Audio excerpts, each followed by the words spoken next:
guys, welcome back again sa ating YouTube channel. So for today's video ay magluluto tayo ng ginataang hipon. Ito guys yung ating mga ingredients na ating kakailanganin.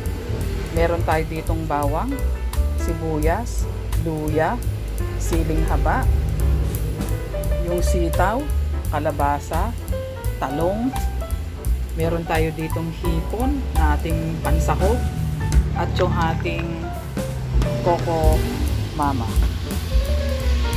Kaya let's start guys sa ating pagluluto.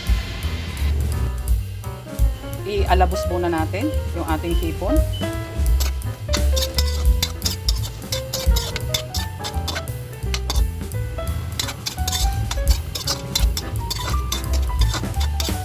Ayan guys, okay na yung ating hipon. Ayan guys, nakapaglagay na tayo ng mantika at same kawali yung ating ginamit.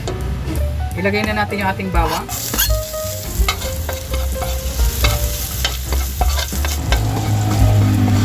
Golden brown na yung ating bawang, kaya isunod na natin yung ating sibuyas.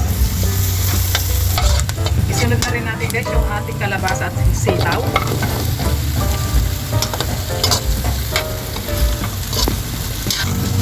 Ilagay na rin natin guys yung ating talong.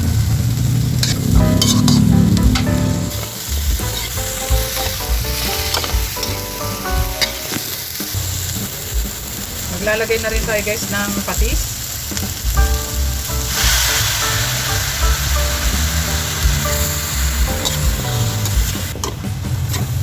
At taktakan na rin natin ang paminta. Sabay halo. At maglagay tayo ng hot water. At sabay ating tatakpan muna. Update guys sa ating niluluto.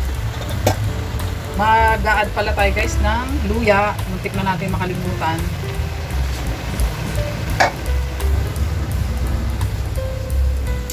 Haluin natin guys. Ayan, half cook na yung ating mga gulay. Kaya ilagay na natin yung ating hipon na sinangag kanina.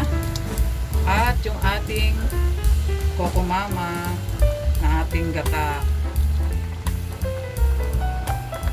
At ilagay na rin natin pala guys yung ating sili. Kaya takpan ulit natin.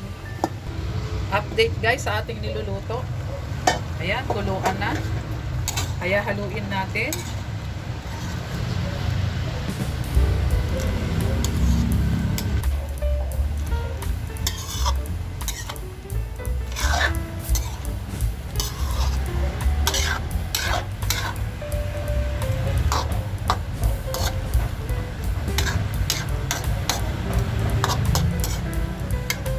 Konting kulo na lang to guys at paigain lang natin konti yung kanyang sabaw ay ready to serve na to.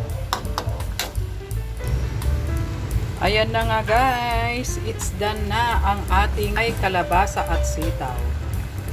Kaya thank you for watching and don't forget to subscribe. Bye bye!